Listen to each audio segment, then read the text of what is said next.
Welcome to episode 468 of Cinematary. I'm your host, Zach Dennis, and I'm here with Grace Winburn. Michael O'Malley.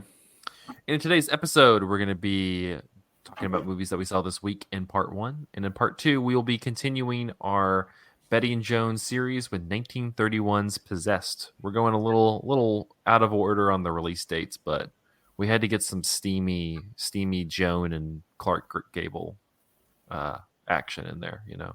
It's essential to understanding Joan as a person. Yeah, I think. You know, you got to do it.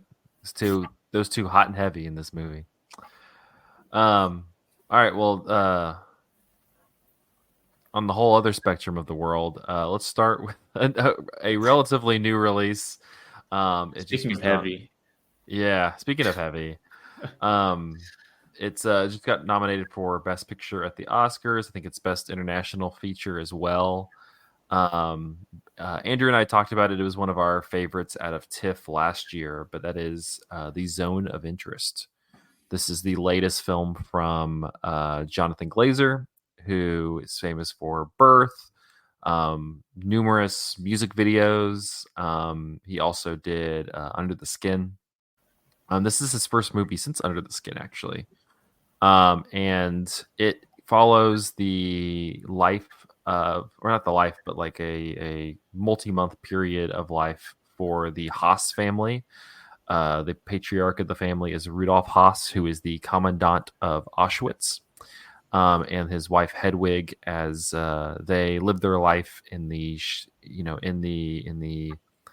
periphery of one of the most heinous genocides committed on Earth at Auschwitz's concentration camp. I think I know for sure Andrew and I talked a lot about this out of TIFF.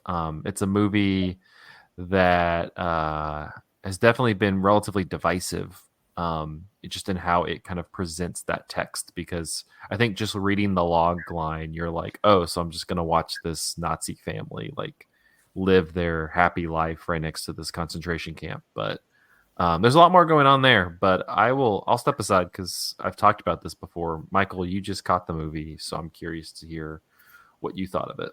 I did. And in fact, I was kind of expecting it to be, I had heard the prevailing thing I had heard about this movie was that it was very slow and mundane as you watch this Nazi family live their life, like literally sharing a wall with Auschwitz.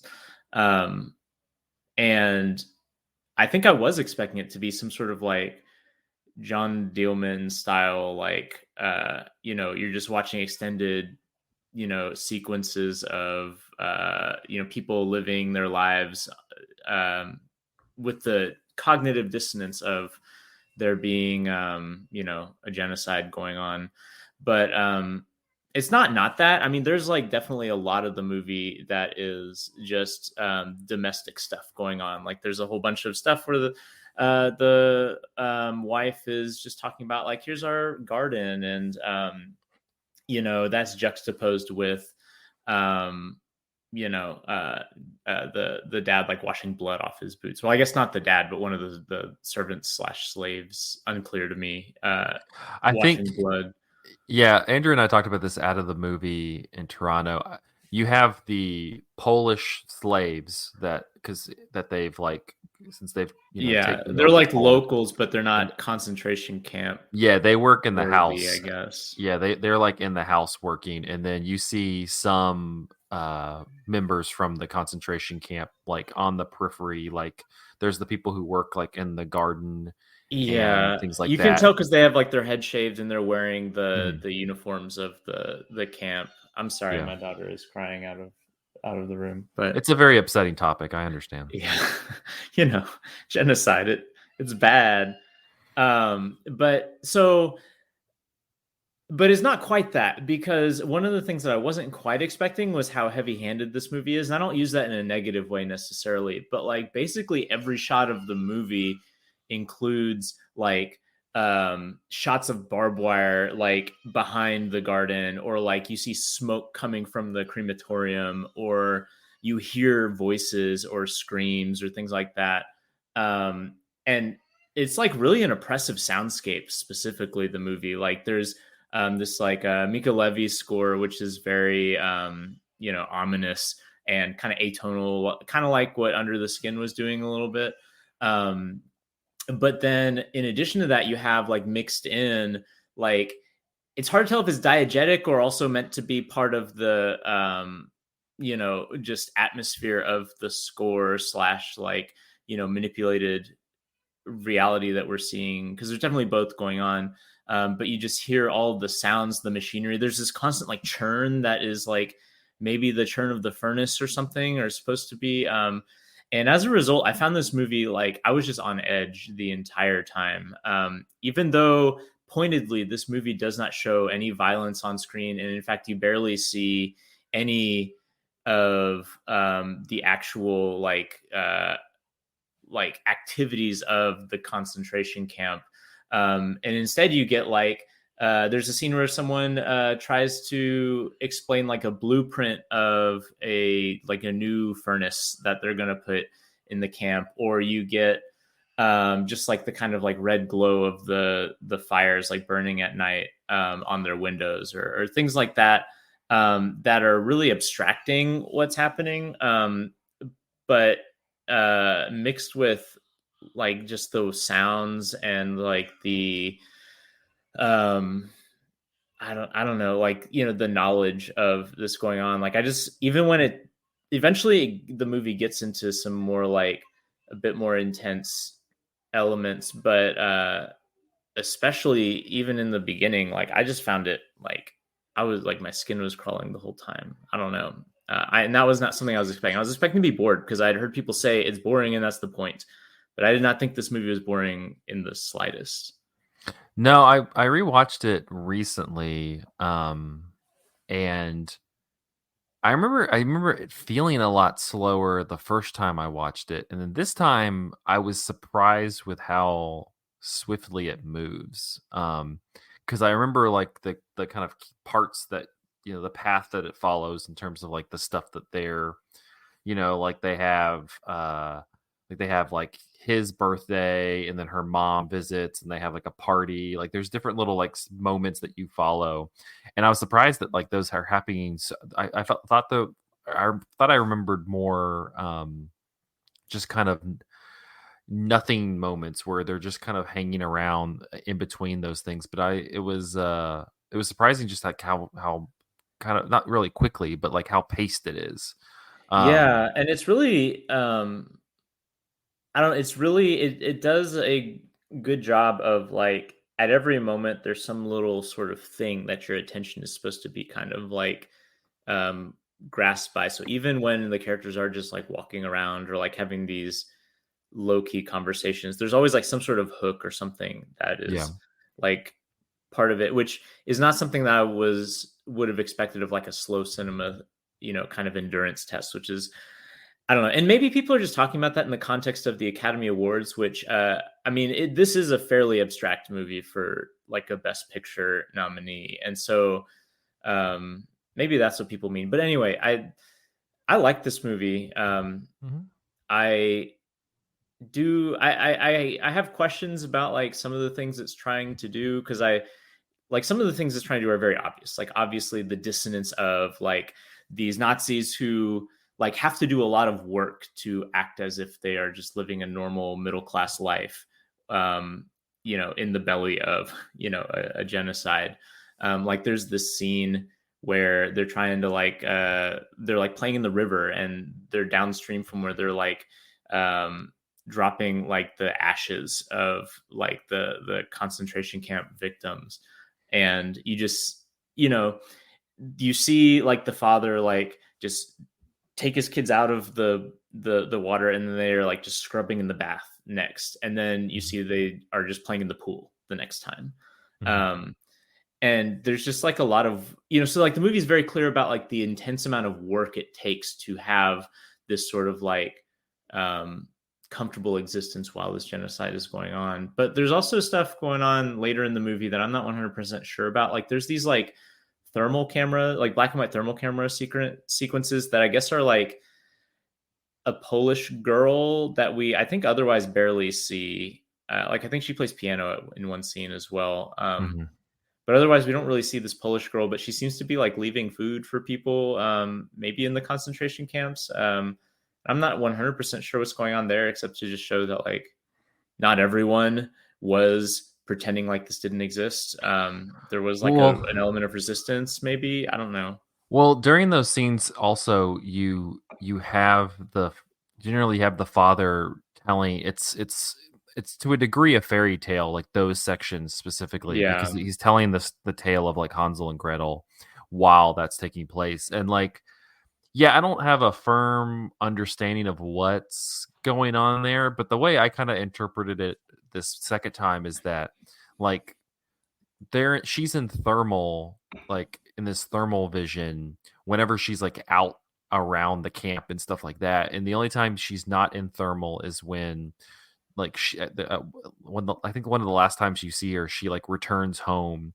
and when she's inside the home, she like returns to you're seeing things normally. Yeah, and there's a really great scene where she like picks out it's like a sheet of music, and she starts playing the music, and there's like subtitles like that are not for spoken text or spoken dialogue in the movie, which I guess are supposed to be the lyrics.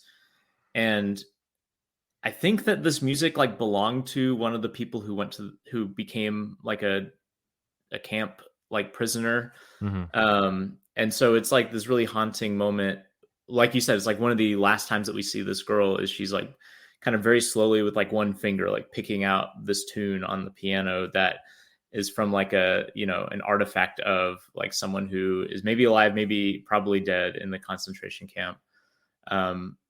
So like, I'm not 100% sure what's going on there, but it is very striking. And then the end of the movie does some really kind of interesting things too, which like it's sort of a spoiler, but it's not really, because describing it doesn't capture what the experience of it is like. Like you see like a flash forward to the museum that Auschwitz has become in like contemporary day, and you see like the cleaning staff like washing the windows that are in front of like the big piles of shoes, and you see like them sweeping the floors and stuff like that, and it's like bookended by a shot that seems to indicate that that Haas himself is like foreseeing this future maybe, and I'm not 100% sure what's going on with that either, but it is like a very striking way to end the movie, I think.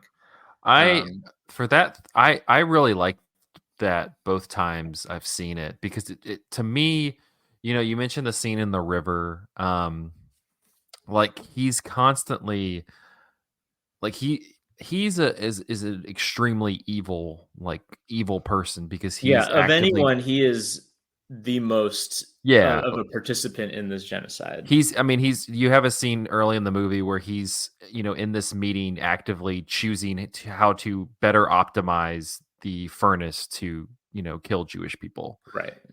So like he's just an evil person, but he's still like like the whole, a lot of this movie is like them trying to like create to compartmentalize and create this distance from the acts that they're perpetrating. Yeah, and in fact, like a plot, like a late breaking plot in the movie is he gets reassigned, and that's a crisis for the family, in the same way that like almost in like a sitcom or something, like, oh, dad got a job in San Francisco and now he's got to move. Like, it's a weird like dissonant little family drama that I think is really effective. Well, we can talk about the wife in a second, because she's a whole other thing. But the ending of the movie, to me, I see it as like evil of that stature you can only push down so much. Like at some point it's gonna like erupt, and like to me it's kind of like he's pushed down this evil like more and more and more, that he literally becomes physically ill from like just what he's like pushed down and done. I saw which is why he just starts vomiting at the end of the movie. I saw a lot of comparisons to the end of The Act of Killing, which a similar thing happens, albeit in like a documentary context. So that's kind of how I see that. No, the interesting thing also is just like what happens with this family. So Haas, he's hanged. They kill him when the Americans overtake the camps. I can't remember if the Americans overtook these camps or if the Soviets did. I think Americans were Auschwitz, maybe. Okay, yeah, when they take over the camps, whenever they take over the camps, like he's hung and killed. Like he's dead. But his wife lives until like the 80s. There's like a title card, right? Yeah, like, in America. She remarries, moves to America, and lives until like her 90s or something. And that's what, and you have Sandra Hüller, who I don't think we mentioned before. Sandra Hüller, just fantastic actress, is playing the wife, and she's such a, like I say, he's a pure evil character, but she's the more fascinating character because she's like the ancillary to the evil, because her whole focus is to have this perfect house and this perfect life and this perfect garden and this perfect family. And like, as you mentioned, like he gets reassigned and she's like, I don't give a shit. Like, you can go wherever, like we're staying in this house. Like I've built this house. Like I want this. And so she's fascinating because she's not actively taking part in what's happening over the wall, but she's completely willing to let that happen because in return she's getting what she wants at most out of life.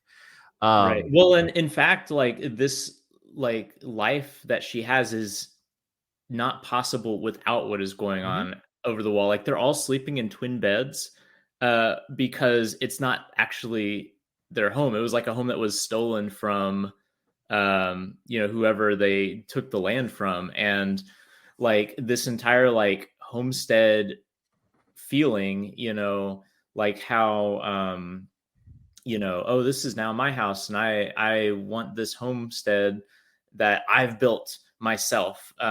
Like that couldn't have happened without the genocide. And it, like, honestly, really chillingly reminded me of like in Palestine. I mean, the same thing happened with like the settlement of Palestine, where there were like, the forcible evacuation of all the Palestinians, and then a bunch of people came and settled their homes, and they were like furnished homes still. It's a very prescient time to be watching this movie and like the concepts it's kind of grappling with. The last thing I kind of want to talk about with this movie is, so when I saw it recently, there was a Q&A afterwards with this German film history professor, and he opened it with a really kind of fascinating discussion about the Holocaust as entertainment. It's not like, a lot of movies, you can look back at like Holocaust movies, whether it's like Schindler's List to Life is Beautiful, or even farther back, and like it's not entertainment, but like just the fact that like movies, like generally their operative mode is entertainment. Like you're supposed to be engaged in it at the same time, and so it's kind of like, how do you handle something as horrific and mind-numbingly awful as the Holocaust and like capture it with like film?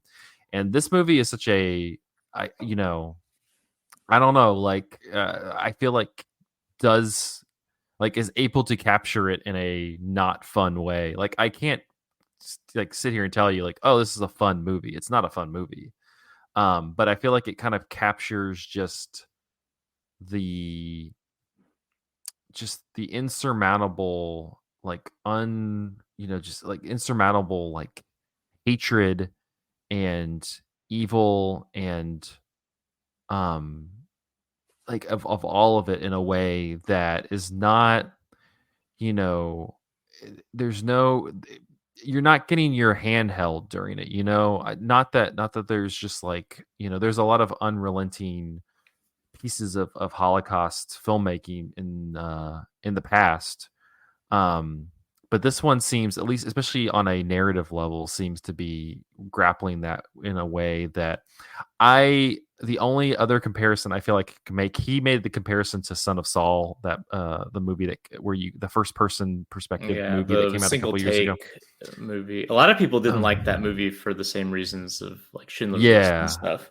The other one, and I still like contend this is the most like every person in the world should have to watch this movie, and that's Elaine Renee's Night and Fog. Oh yeah, which is just kind of a like no hold back look at, looking at what was happening then compared to what was happening now, which it was made in the 60s, I believe. yeah, because a Um, lot of the footage is of like the abandoned yeah, camps. and But so I yeah. there's a ton of discussion about that sort of thing, like the entertainment value or the filmmaking style, and I never know quite what to do with those discussions because I mean I would not call Schindler's List a fun movie, but it Mhm. does use conventional style, Yeah. which is associated with entertainment, and so like the scene that I think Michael Haneke hated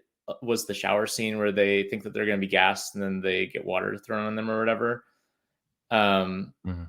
instead. And I don't know, like I don't know how do you if you just associate film technique with entertainment, then it means that you can't make a film about the Holocaust. Like if film is reducible to simply these are carnival tricks, Mhm. then you could never deal with anything serious. I And know. Yeah. I agree that there's like kitschy and disrespectful ways to deal with it too, but like and maybe that is the case that, but I mean like even like a film like Zone of Interest, like the score is used to pique your attention and Yeah. things like that like I wouldn't call entertainment, but they are techniques that can be utilized for entertainment in other contexts. And I I don't know, like I mean I think that is an open question with a film like this, and that maybe the film itself is making is, can a film even depict evil in a narrative context?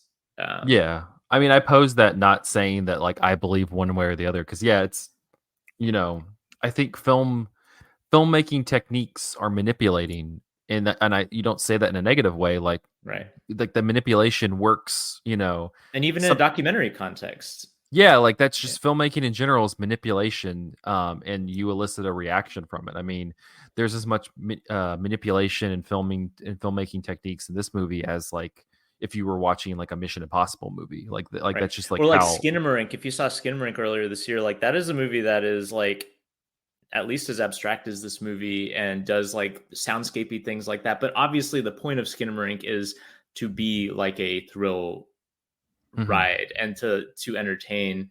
But in terms of like convention and narrative abstraction, like it's the same level as something like Zone of Interest. And I don't know, like I just don't know how to deal with the discussion about finding inherent meaning in certain film techniques, because like I see the argument, but I also, if you take that argument to its logical conclusion, where are we left with filmmaking as an art form? Yeah, I think it's a very complicated like thing to suss through, but Yeah. it's kind it to me the real takeaway, like my final thought on the movie is like the thing that I thought about most from out of this movie was it has such a laser focus on like you don't want to take away like the magnitude of this event on Jewish people. Right. Like the Holocaust is directly linked to that. But the movie also, I think, and that's why earlier I said it's prescient, because it's also showing how just evil in general can be compartmentalized and ignored, um, by people if said evil is profiting them in some fashion. Right. Right. Oh, by the way, it was the Red Army that liberated Auschwitz. That's what I thought, Yeah, because Poland's on that side of the. it is. Yeah, I had mixed it up with another one. Yeah, Soviets took out the Nazis in Berlin also, but we like to forget that. So Yeah, thanks communism for yeah, winning World War II. that's yeah, that's yeah. But Zone of Interest, I think it's I highly recommend seeing it. I think it's just kind of like we've talked about. I think it's essential movie to see, to kind of grapple with, to think about. And yeah, I think it's very well made. I like it, even though it's not fun and can be classified as boring. Yeah. Well, cool. All right, we're gonna stop talking about the Holocaust, and Grace, we're gonna turn it over to you to brighten things up with some John Waters. Sure, for something a little more pastel, a little more polyester. I watched Polyester this week. I picked it up from the library. It was one of those that just sort of caught my eye. It is certainly much more lighthearted and fun, trashy and campy, very, sets a mood and gives you something melodramatic, something over the top, and still something very funny and real. I just really enjoyed this. I really like John Waters. Sensibly, I feel like he speaks to me and, my own personal aesthetics and aestheticism. At this point, I've seen Crybaby and Hairspray, so to see something that's not a musical, I mean, like, there are musical numbers, but more of a straight movie. I mean, not straight, but I was gonna say, I don't think John Waters can. He's never made a straight movie in his life.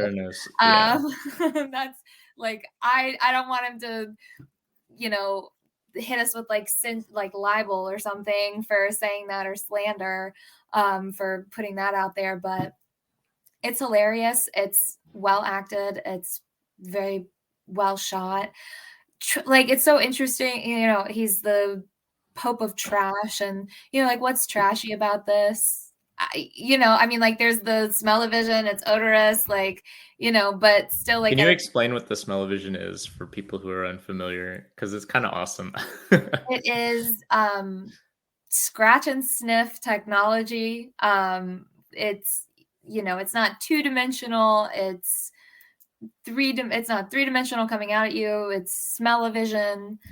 So you are experiencing the smells that Francine is smelling throughout the movie, whether it be the perfume on her husband's clothes, the smell of the sleazy motel, the smell of the pizza, the smell of his farts. Like, you just get a sense of this world, and you are fully immersed in Francine Fishpaw's Polyester Playhouse.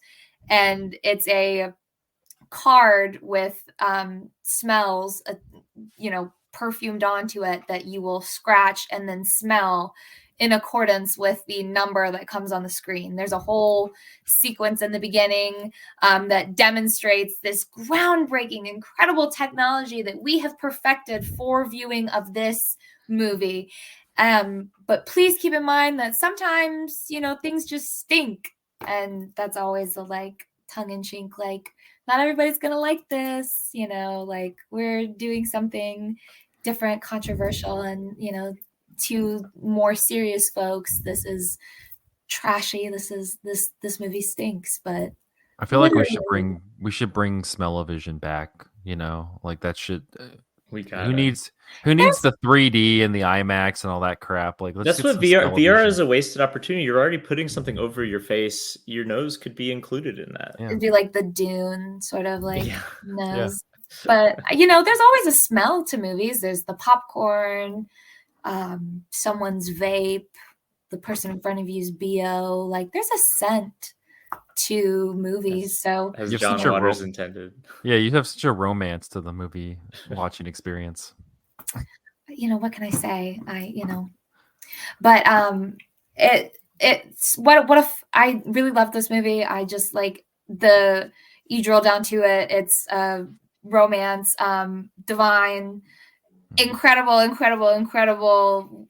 can you say about Divine? She is divine. She is divine cinema.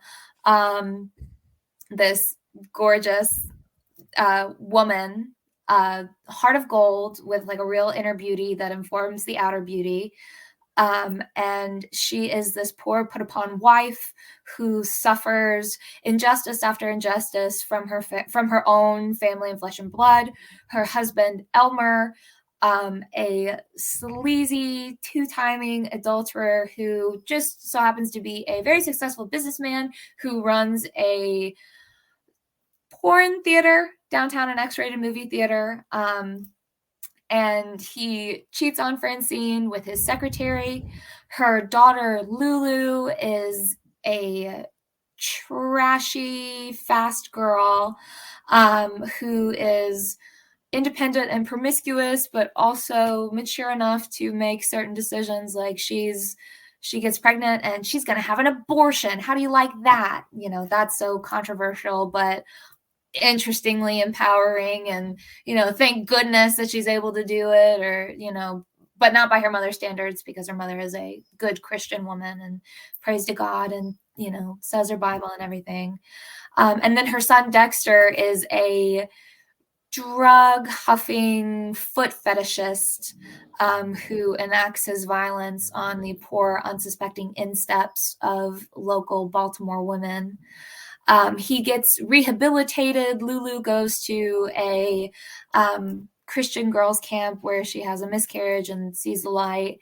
And the family's able to rebuild after Elmer's infidelities. And then Divine finds love, or Francine finds love. And, it's beautiful. Like, is she not deserving of that love? Is she not, worthy to be loved? Is it just because of her? They constantly reference her weight as like the big reason why, she's just the worst. But she is just a loving mother trying to keep her family together. And then, decides to also choose herself and her own happiness and her own love. Wonderful. I'm so glad that I saw it. I'll add that to the list of, another reason why to love John Waters, someone who plays with, these themes of sexuality, identity, politics, right versus left, and also like plays on, I think, what was he raised Catholic? Like, I mean, growing up in Baltimore, the Catholic Church is a big presence there. He's got a lot of Catholic imagery. Is it Female Trouble with the crab? And no, that's Multiple Maniacs with the Multiple Maniacs. That's right. Yeah, that takes place in that movie. Also has like a scene with don't they like have sex with the priest or something in that movie? Maybe. Yeah. But yeah, there's like a lot of he brings, there's a lot of like religion. If religion is, I don't really need. Should I do that? And say like, religion, you're supposed to be good, but then like, how good are you if your faith is persecuting others or harmful or hurtful? And just like playing on, just because you're religious doesn't mean you're a good person, or maybe because you are, like, you don't deserve this sort of treatment. It's just it's a very mouthy movie. I love the dialogue. It's hilarious, and just the look of it is really sets like such a beautiful mood, while still having like a very gritty and real feeling to it, melodramatic, soap operatic, but very real. Love it. Polyester. Awesome. Check it out from your library.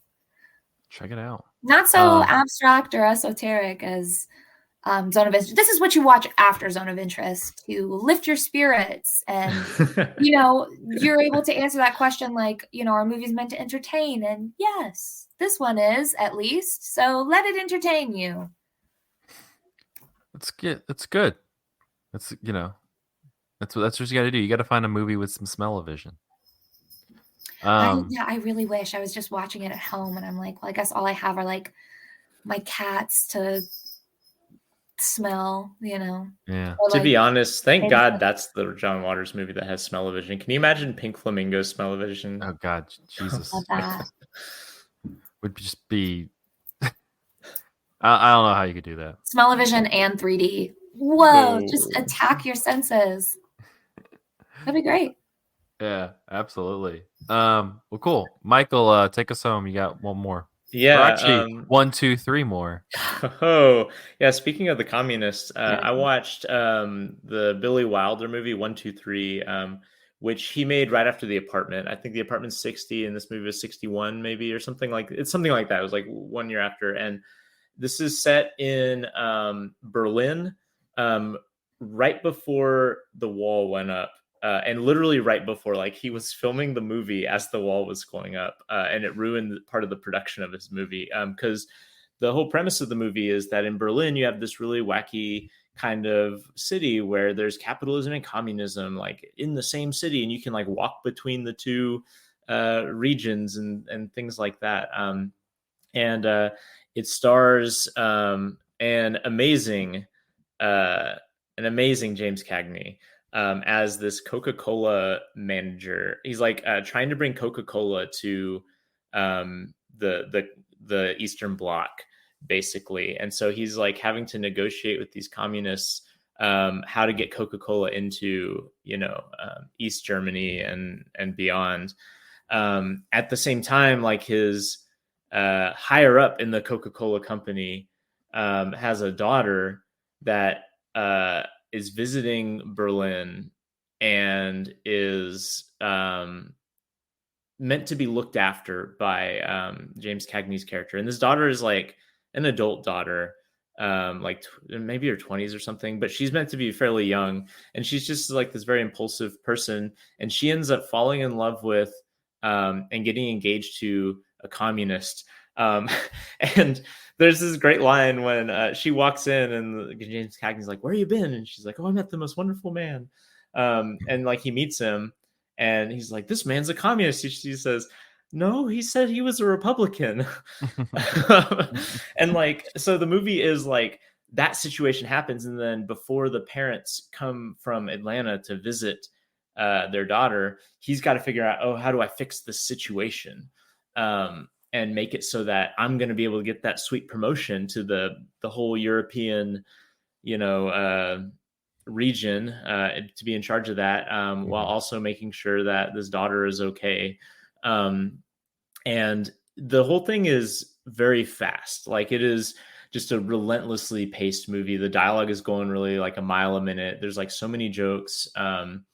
It's really entertaining. James Cagney is like, he's like putting his whole body into this thing. But also there's like a lot of really great fun performances. The guy who plays the communist dude is very funny because eventually in the movie they decide like you got to pretend to be a capitalist so that your like soon to be in-laws will not like murder you on the spot when they come and find you engaged to their daughter. And like there's this very long sequence of him like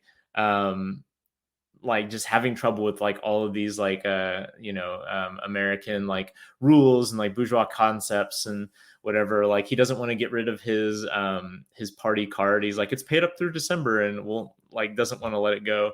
And so it's like very funny. It is also very interesting as like a time capsule. Like it is like mid like Khrushchev thaw, right? And so like there's like all sorts of parades celebrating like Khrushchev and like the ways and like the Coca-Cola company is like cautiously interested in like, what is this going to mean? And so there's like, it's like a time capsule of a very specific moment in time, like pre-Bay of Pigs, like, I don't even know, had the Cuban Revolution finished by six? I guess it had, but whatever the case, like before the wall goes up in Germany, like it's just a really interesting moment that like Billy Wilder captured in the screwball comedy. And he's obviously sympathetic to the Americans. And like, there are a lot of jokes at the expense of like the communists. Like there's a car chase later on where the communist car is like falling apart and stuff. And some of that's a bit hacky. But there's also quite a bit of like poking fun at like the kind of capitalist impulses as well in the Coca-Cola company. And so I don't think it's like, entirely like just a CIA asset type movie. Although there's like a little bit of that element to it.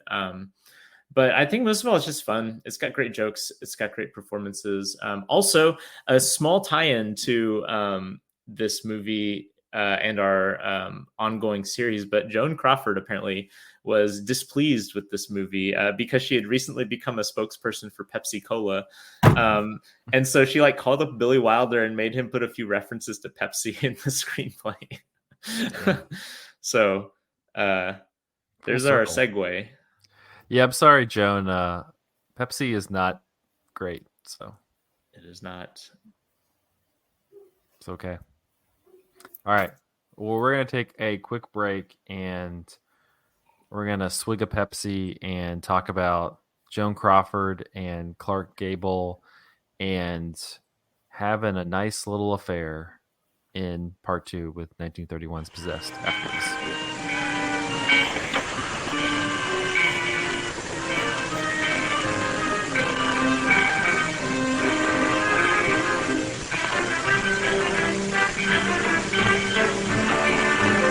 And we're back with part 2 of episode 468 of Cemetery. In this part, we're going to be continuing our Betty and Joan series with 1931's Possessed. Movie is directed by Tennessee's own Clarence Brown. Yeah, I noticed Knoxville, that. Tennessee's own Clarence Brown, from a script by Lenore J. Coffey. The film stars Joan Crawford, Clark Gable, and Wallace Ford. A Pennsylvania woman leaves her small-town suitor and becomes a rich New York lawyer's mistress. According to information in the MPAA-PCA collection at the AMPAS library, Colonel Jason Joy and Joseph Breen of the Hayes office were upset when the picture was released because they had not seen a copy of the completed script prior to production. In a December 15, 1931 letter from Joy to Breen, Joy stated, quote, "The philosophy of this one is wrong. For some reason, we did not have the script and did not get in a crack before the picture was finished.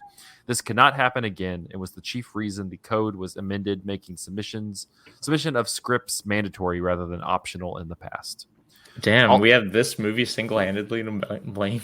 It's just Joan and Clark, their magnetism and electricity. It's really their fault. Yeah. Although most territories accepted the picture without elimination, some did require the elimination of various lines of dialogue deemed objectionable. A June 1932 letter in the MPAA-PCA file from Jack Warner complained that MGM was, quote, "getting away with things in their films, such as Possessed, with which other studios could not." Lenore Coffey, who wrote the script, said she was assigned to write the film by Irving Thalberg, who instructed the writer to give Joan Crawford, quote, "a new personality to play after years of depicting flappers." Quote, "I gave Joan Crawford a whole new personality. It was a very successful picture. Thalberg said to me once, the only trouble is she's been playing it," as in the same character, "ever since." And the only review I could find was from the New York Times 1931 that said, through Clarence Brown's able direction, handsome settings, and a fairly well-written script, Possessed is a gratifying entertainment. The familiar theme of a small-town factory girl who becomes the mistress of a wealthy New Yorker is set forth with new ideas which result in surprises, if not in a measure of suspense. On that note, let's talk a little bit about Possessed. Grace, why don't you get anything kind of to set the table with just in terms of Joan Crawford and Clark Gable's? This is one of many collaborations that they had. Yes, both on and off set. That's clear. That's very clear. They have a. I wonder if they were ever late to rehearsal. That probably was probably taken maybe late from to a dinner rehearsal. a couple times, but so let's see. This is 1931. So at this point in Joan's career, her marriage to Hollywood royalty Douglas Fairbanks Jr. is sort of on the outs. It's suggested that the two of them have outside relationships, but they look to be, they were the Hollywood it couple. So her having a relationship with a bit actor at this point. Clark Gable had been playing bounders and rounders and cads up until this point. In fact, he was a little nervous to take on this role as this wealthier, more powerful man might alienate that fan base. That's wacky, but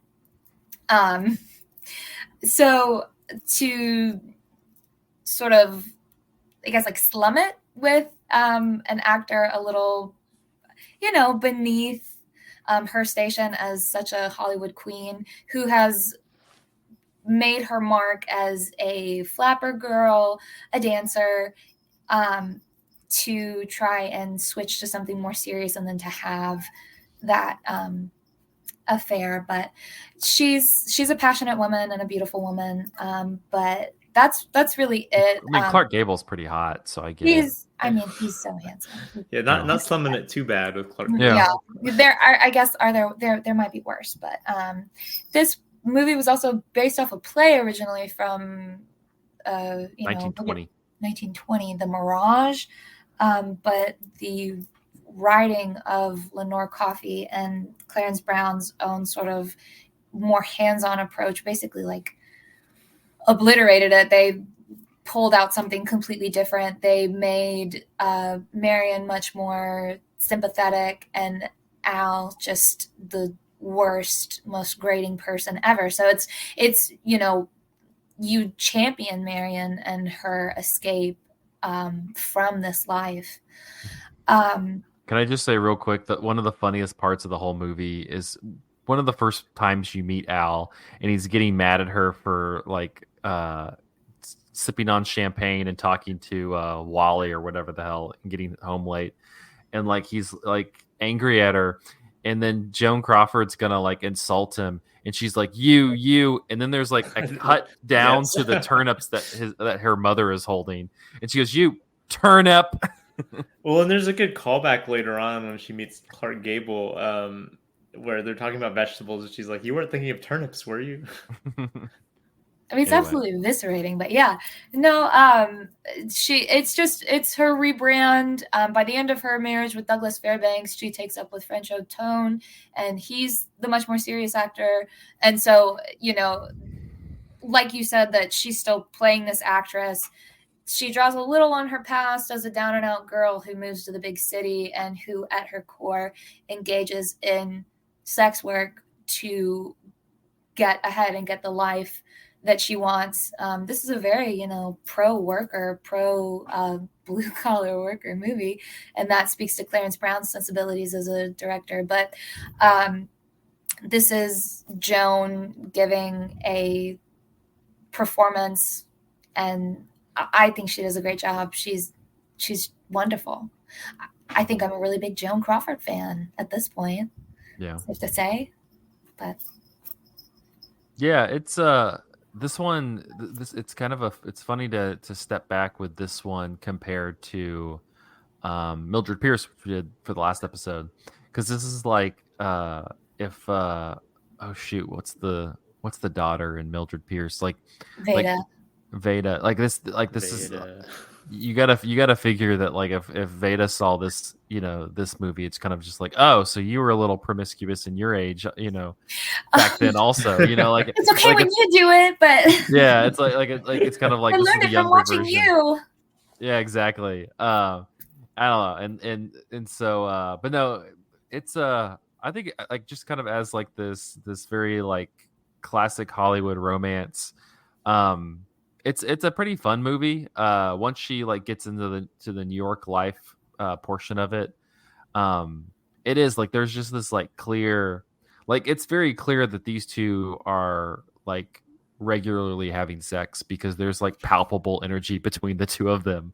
There's a scene where they arrive an hour late to the party and she fixes his tie because it's like messed up, and they're just like, oh, what are you doing an hour late? And they just kind of look at each other and just like.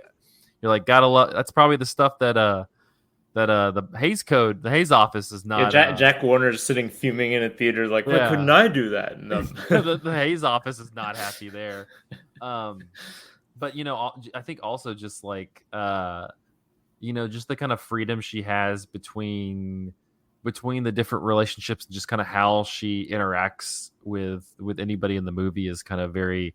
Like it's a movie that's very flippant to the Hays Code at this period of time. I think like the last 20 minutes or so. I mean, we can talk about it later, but like the last 20 minutes or so of this movie, when it she's having to break his heart, and then he's trying to win an election. Like just a great little 20-minute span. I saw people kind of on Letterboxd kind of, going, oh, it's a very contrived ending. And you're like, yeah, I mean, sure, but like, it's a great ending. Yeah, I thought it was very sweet. She's running away. She's running away, crying in the rain from everybody else, and then he runs up behind her and hugs her, and they kiss in the they kiss in the movie, and so like it's beautiful. There's like a great last line too. What is it that he says at the end? It's like a really good. If I win, it'll be with you, but if I lose, it'll still be with you. Yeah. And he chooses her no matter what. Like how beautiful, how romantic. How else do you want the movie to end? Oh, what? He declares his she's sad. She left him. Like, why does she have to be sad? Why can't she have her happy ending? And why can't he? Yeah. He declares his prison abolition platform and then declares his love for her. Like, it's perfect. How amazing. I mean, like, in all aspects, how incredibly progressive. I mean, that we get something pro-sex, pro-prison abolition, pro-social reform, pro-working class, like, unbelievable. And that's what they try to censor, and it's like still trying to do that now in 2024. Anyways. Yeah, there was a review on Letterboxd for the movie that I liked that was just Clark Gable really out there advocating for the abolition of prisons and poverty in 1931. Respect. It is funny that how much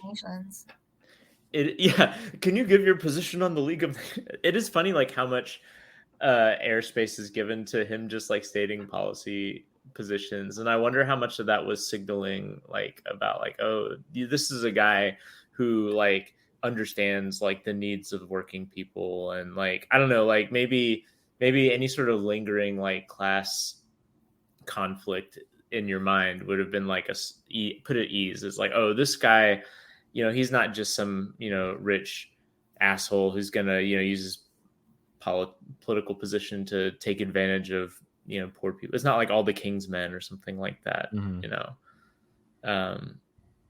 Anyway, I just thought that was interesting how specific that they allowed him to get with this politics. I'm used to Mr. Smith Goes to Washington sort of stuff that's very studiously I wonder what the politics are. No,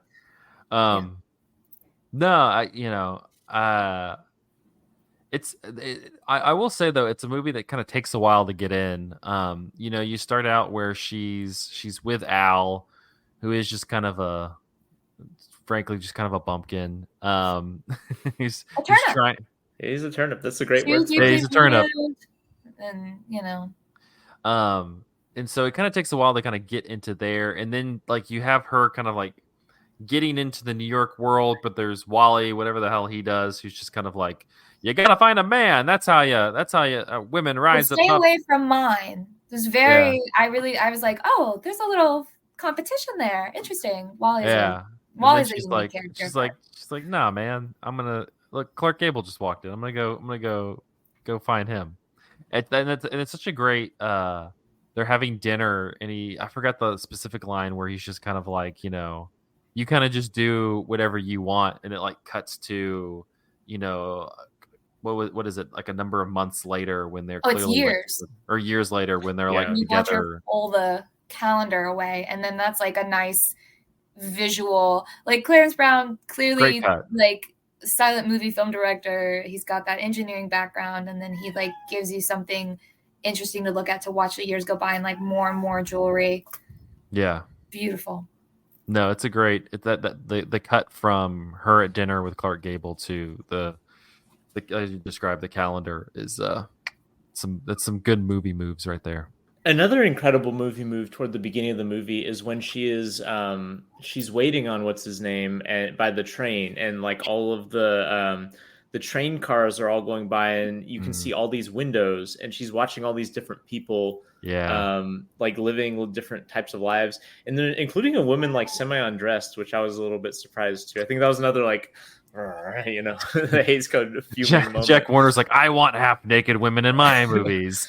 But it's a really beautiful little moment too of yearning, because Joan Crawford's character is just sitting there basically waiting for this opportunity, and all she can do is watch all these other people live lives. And I don't know. Like it was like a real movie magic sort of moment there too. You know, where I thought that was great.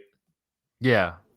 I really like that. It was sort of like, yes, it's a train. It's the progress. It, takes you from these small towns to the big city. But the peeking in, it sort of felt like window shopping to me. Like she can like look in and see what life she'll choose. But then it also sort of like, I thought a million things about this scene. Like, so I thought about that. And then I thought, I also read about how this sort of like, is an example of like what, there's like a class consciousness and a working class consciousness, and especially how it has the African Americans as servile. They're setting the table, they're ironing the clothes, and then there's the white leisure class that's like benefiting off of that. So that also what I read from a Clarence Brown scholar, Gwenda Young, just she dances around that sort of topic, and I'm sort of butchering the interpretation, but I thought that was interesting. So as progressive as it is, it sort of draws a line in the sand and the like in the racial lines of the working class. But that long lingering shot on the couple as they romance and dance, that's what we linger with, like that's what we stay with, and that to me was like that's what she is longing for, like that's what she chooses. And then to meet Wally, a hell of an introduction. You're looking the wrong way, you should be inside looking out. You belong on this side of the tracks, maybe, so to speak. So, but such a, interesting way to direct a scene, to, move the camera. But sorry, my cat, I'm having a moment with my child. My cat is yelling right now. These damn kids. These darn kids. But I did, that's just so innovative and so interesting, and just speaks to the ingenuity of Clarence Brown. Just want to give him some attention. Yeah, like I think this is, I think, the first movie I've seen by Clarence Brown, and my impression was always of him as kind of like a workman type director. And I mean, I guess that can still be the case while also having like, kind of a visual panache. But like this was a more visually stimulating movie than like I think I had assumed of Clarence Brown's like output. And yeah, I gotta give him credit. What did the New York Times say? His able direction. Able direction. You're like, okay, thank you. he knows how to do it. He can do it. Yeah, he's not bad. He's but able to direct. Yeah, I mean that's a fair assessment. There's a lot of people. They should bring that back into the vernacular with reviews today. Or and it's opposite, the unable direction. Yeah. Yeah. Yeah, they should just do that. That'd be great. No.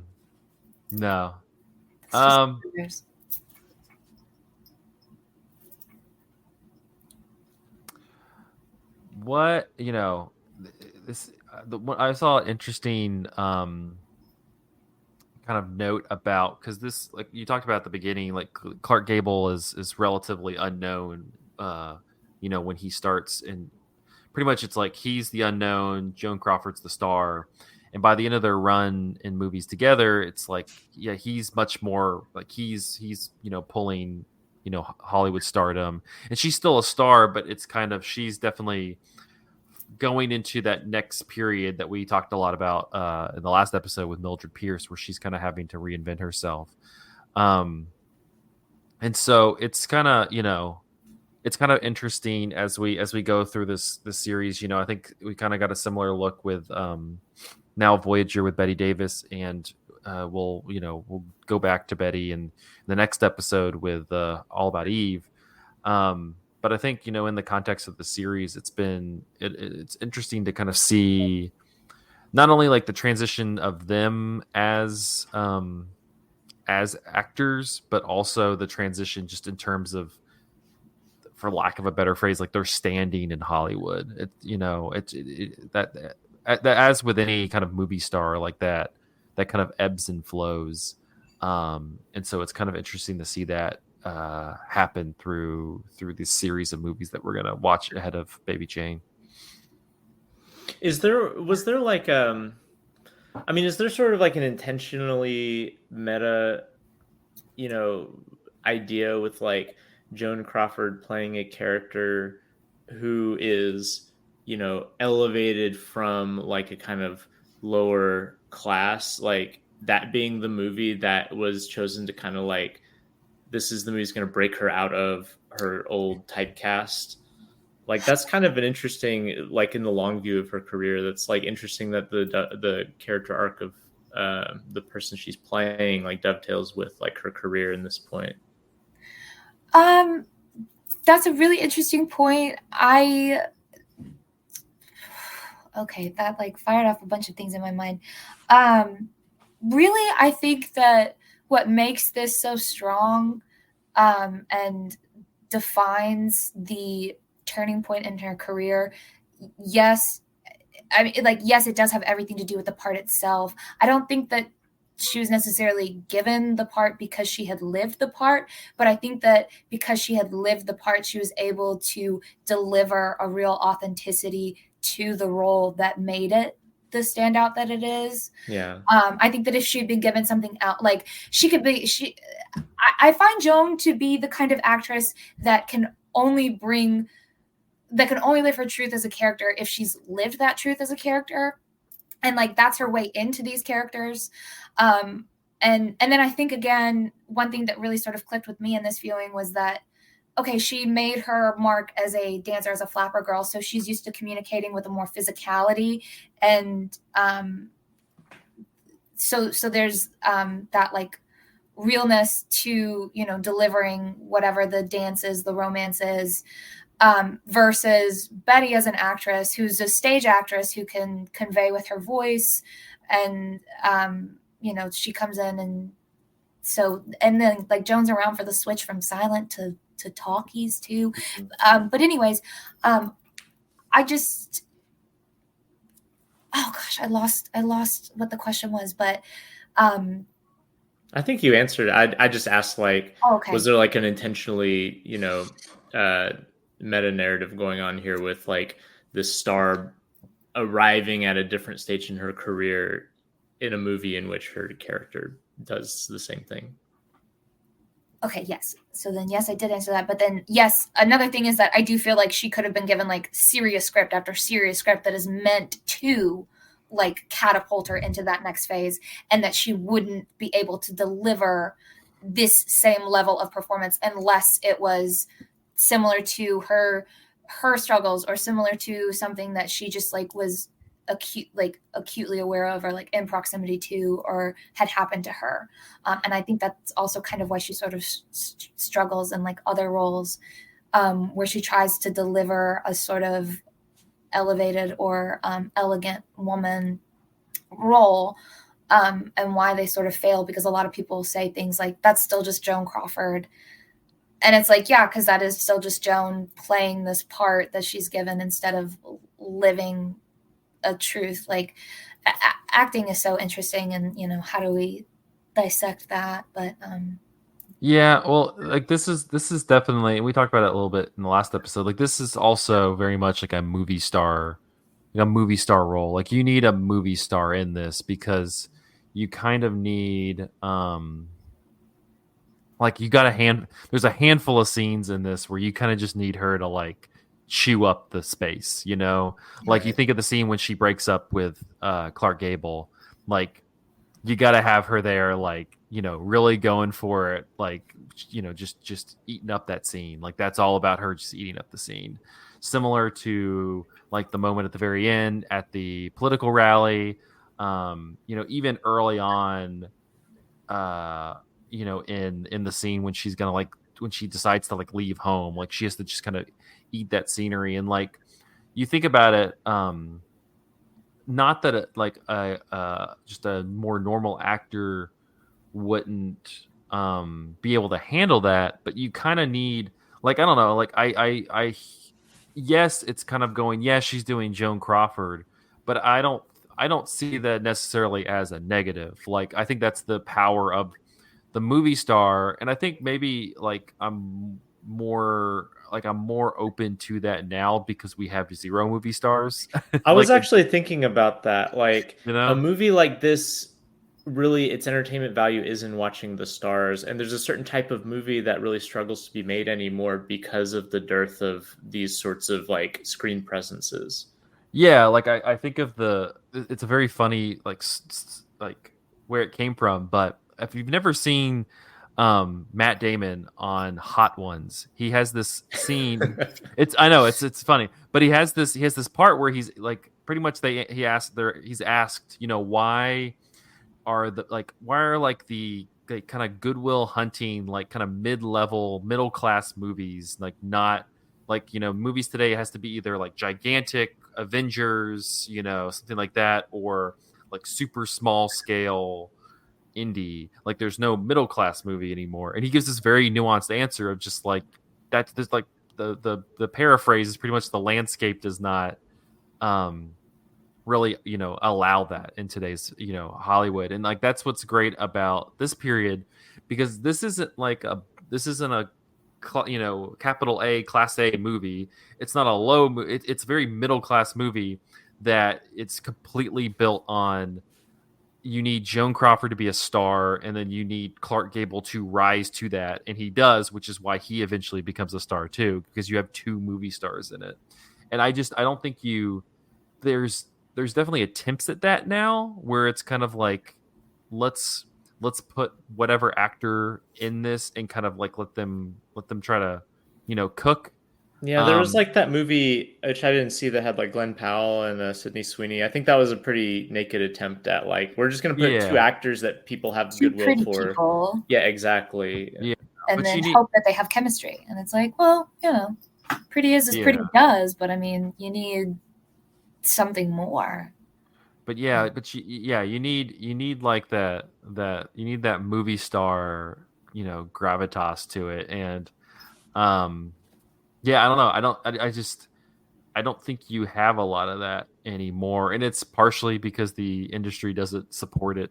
But it's also because we just don't have movie stars. You know, like just because everybody, you know, knows Chris Pratt from like Avengers and Jurassic Park and things like that, or a lot of people know, um, you know, I'm trying to think of just like Margot Robbie from like Barbie and Wolf of Wall Street and other movies. Like, I don't think they don't have the same. They just don't capture like the screen all by themselves, like Yeah. they're doing in this movie. If that I makes have a little sense. bit of mixed feelings about that because the star system was like awful for a lot of people. Yeah. And in a way, like it reminds me of like you know, certain like periods in like the music industry or like things like that too, where you basically like farm people and just like leave a Mhm. trail of bodies so you can get these like exalted, like, you know, charisma, you know, concentrated people. And, you know, you know, Joan Crawford herself is kind of on the receiving end of a lot of that at times. Um, and I don't know, like I'm not sure if overall it's a good thing or bad thing for like us as a society, but like the results are the results in terms of like when it works and like 100% is working here. And because like when Clark Gable walks onto the screen, or Betty Davis, or not, excuse me, not Betty Davis, Joan Crawford doesn't really have an entrance moment so much as she's just always there, and like they are like truly magnetic. And even I didn't realize that Clark Gable was her co-star until he walked into the thing. Like I kind of thought this was going to be a Now Voyager type situation, except with Joan Crawford, in the sense of we were going to watch this kind of picaresque, like her, you know, going around Mhm.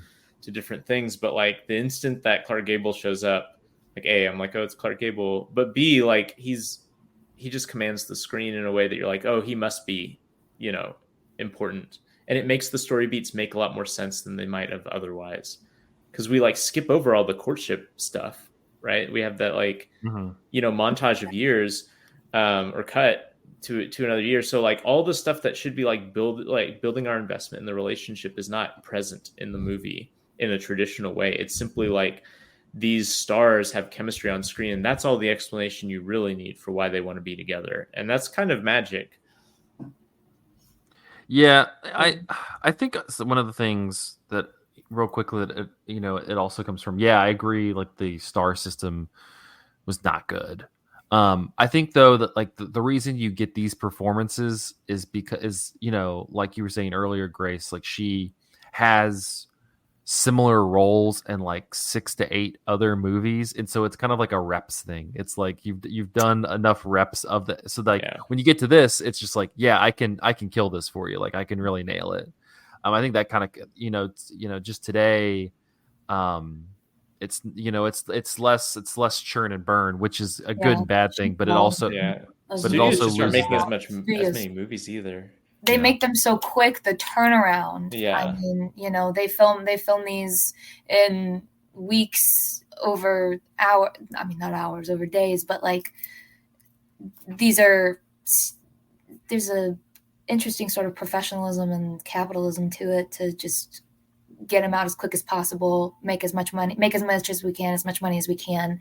And we need the names, we need the chemistry to draw it, to get the people butts in seats.